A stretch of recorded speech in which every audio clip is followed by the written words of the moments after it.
All right, guys, we have a devastating report here for you. This is from The Intercept. Massive credit to both Ken Klippenstein and Li Fang. The title of this piece is Truth Cops Leaked Documents Outline DHS's Plans to Police Disinformation. So we're going to go through some of this here. The bottom line is the Department of Homeland Security and other government agencies are working to shadow censor all social media. And the specifics they have in here are really something, because the topics that they're engaging in censorship on shows you how this is the slippery slope of all time.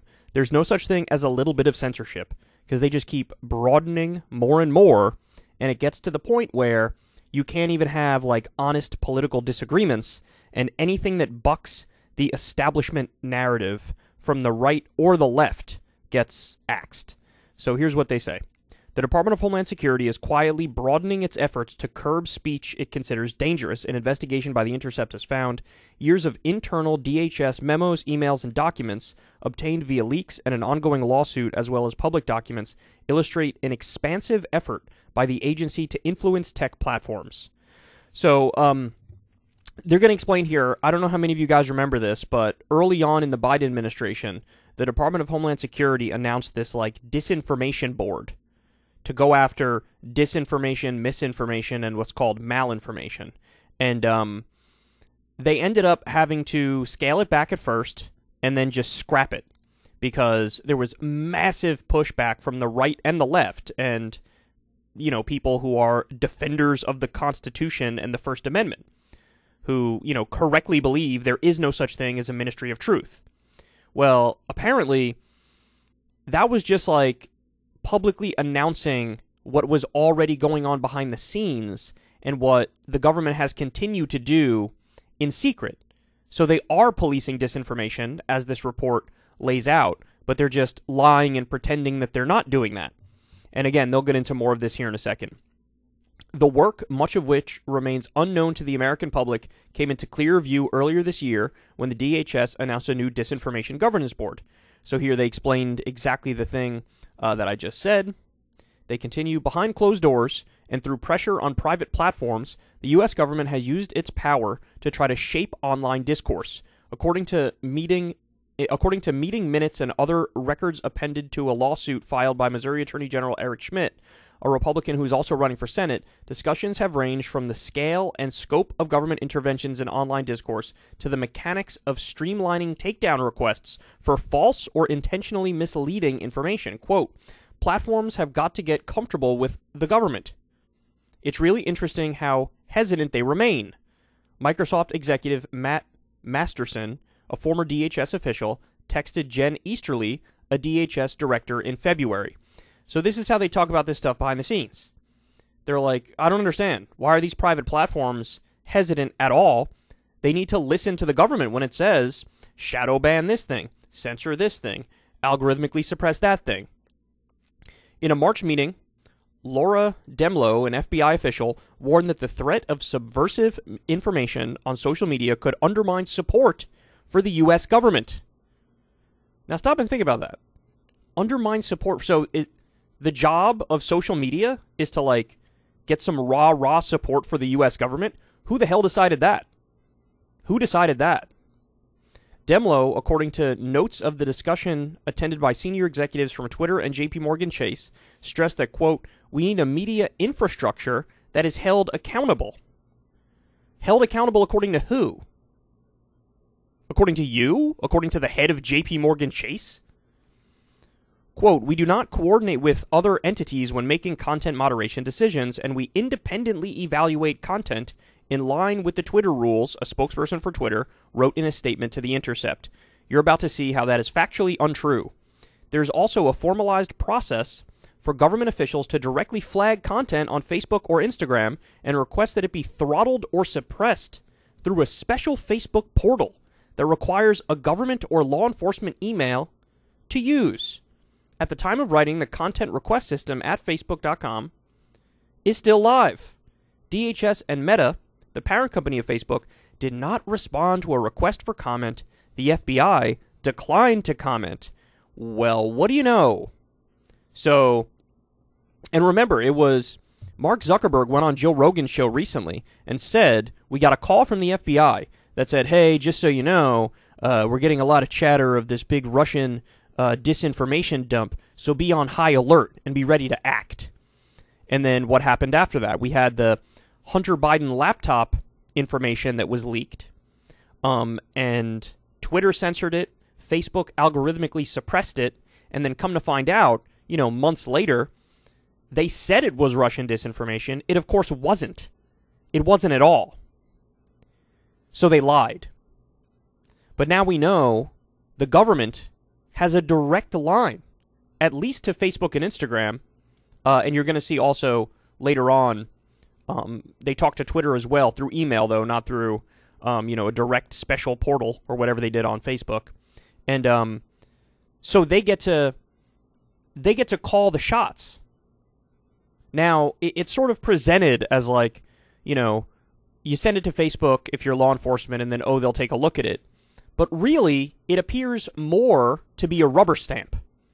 So if the FBI or DHS reaches out to a social media outlet and says, hey, we don't like this thing, they say, roger that, chief, and they either sometimes outright censor it or shadow ban it, algorithmically suppress it, etc. HS's mission to fight disinformation stemming from concerns around Russian influence in the 2016 presidential election, that's Homeland Security, by the way, HS, began taking shape during the 2020 election and over efforts to shape discussions around vaccine policy during the coronavirus pandemic. Documents collected by The Intercept from a variety of sources, including current officials and publicly available reports, reveal the evolution of more active measures by DHS. According to a draft copy of DHS's quadrennial Homeland Security Review, DHS's capstone report outlining the department's strategy and priorities in the coming years, the department plans to target, quote, inaccurate information on a wide range of topics, including the origins of the COVID-19 pandemic and the efficacy of COVID-19 vaccines, racial justice, U.S. withdrawal from Afghanistan, and the nature of U.S. support to Ukraine. What? See, this is what we call mission creep. So this, the Department of Homeland Security and the specific agencies that are now policing this sort of stuff, they originally were created during the War on Terror to go after Al-Qaeda and jihadists. And then now their scope has been expanded slowly but surely. And then they start with, hey, let's do a little bit of censorship when it comes to extremists like Al-Qaeda and jihadists. And then now they have broadened their scope to, well, we need to go after Russian disinformation. And then now it's the origins of the COVID-19 pandemic and the efficacy of COVID-19 vaccines, racial justice and U.S. withdrawal from Afghanistan, and the nature of U.S. support to Ukraine. So hold on here. Let's break this down a little further. You're not allowed to have different perspectives on U.S. support to Ukraine? That's something that's like ban-worthy or something that could lead to you being suppressed in the algorithm? How can you, Ministry of Truth, fact-check a take on Ukraine and Russia? There's no room for reasonable disagreement there. On the U.S. withdrawal from Afghanistan, let me ask you guys something. What position do you think the deep state in the U.S. is going to take on this? Well, we already know, because Biden had to fight a war with the deep state when it came to withdrawing from Afghanistan. They all wanted us to stay. So what position will they be censoring? And what position will they be allowing? What are they going to suppress, and what are they not going to suppress?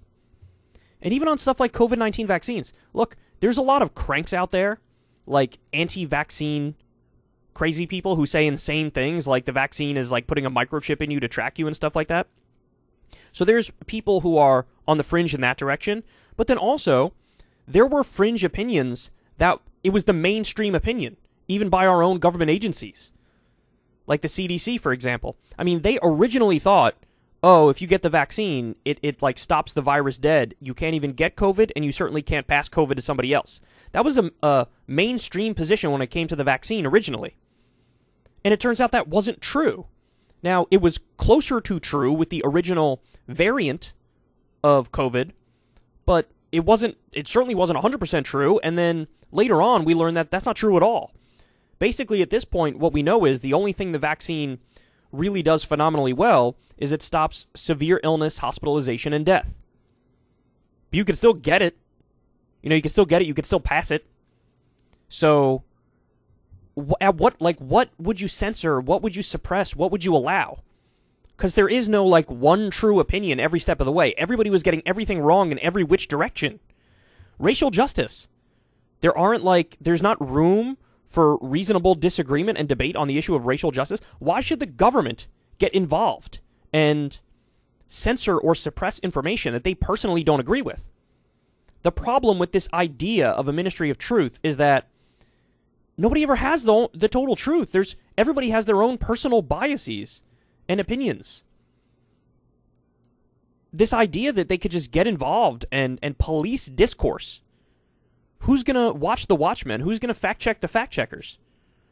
Why should there be a hierarchy when it comes to conversation and information? That's the whole point of the First Amendment and having a free press.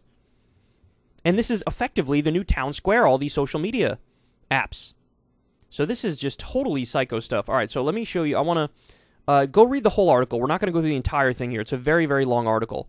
But I would like to show you, there's one more part at the end that I want to go through with you guys, because I feel like this is really important, and it shows you what's really going on with this, basically this attempt from the government to be a ministry of truth, to shadow ban, to censor, to algorithmically suppress. Look at this. During the 2020 election, the Department of Homeland Security, in an email to an official at Twitter, forwarded information about a potential threat to critical U.S. infrastructure. Oh boy, that sounds scary. Citing FBI warnings. In this case, about an account that could imperil election system integrity. Oh my God, this is really serious, right? The Twitter user in question had 56 followers, along with a bio that read, quote, "DM us your weed store locations. Hoes be mad, but this is a parody account," under a banner image of Blucifer, the 32-foot-tall demonic horse sculpture featured at the entrance of the Denver International Airport. Quote, this is from the government official. Ready? "We are not sure if there's any action that can be taken, but we wanted to flag them for consideration," wrote a state official on the email thread, forwarding on other examples of accounts that could be confused with official government entities. The Twitter representative responded, quote, "We will escalate, thank you." Are you kidding me? A 56-follower fucking troll account? And they said, "Oh, this is a very serious threat to U.S. election integrity. Twitter, can you do something about this?" Quote, "We will escalate, thank you." I don't know what you guys think. That sounds like a fucking rubber stamp to me. That sounds like if the DHS or the FBI or any government agency reaches out to social media, they immediately ban or suppress. Each email in the chain carried a disclaimer that the agency, quote, "neither has nor seeks the ability to remove or edit what information is made available on social media platforms." So this is them trying to cover their ass legally. That's what this is, because they know the Constitution is a thing, the First Amendment is a thing, and they're not allowed to be a ministry of truth. That tagline, however, concerns free speech advocates, you don't say, who note that the agency is attempting to make an end run around the First Amendment by exerting continual pressure on private sector social media firms. Quote, "When the government suggests things, it's not too hard to pull off the velvet glove, and you'll get the mail fist," said Adam Kandub, a professor of law at Michigan State University. Quote, "And I would consider such actions, especially when it's bureaucratized, as essentially state action and government collusion with the platforms." Quote, "If a foreign authoritarian government sent these messages," noted Nadine Strawson, the former president of the American Civil Liberties Union, "there is no doubt we would call it censorship." Yes, so if you take the Chinese equivalent of Facebook or Twitter, or the Iranian equivalent of Facebook or Twitter, and you have the Iranian government or the Chinese government reach out to the leading officials at those outlets, and they say, "Hey, we see this thing that's a threat to national security and election infrastructure and integrity, and we need you to do something about it." And the response is, effectively, "Yes, sir, we'll get right on it. Yes, we'll escalate. everybody and their mother would say, this is the most obvious censorship I've ever seen. This is suppression of information that the authorities don't like. Clear censorship. Remember, these are the same agencies that lied to us repeatedly. These are the same people who lied us into an illegal and offensive war in Iraq.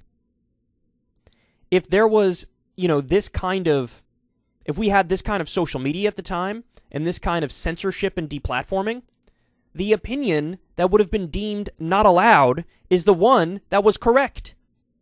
The take of like, hey man,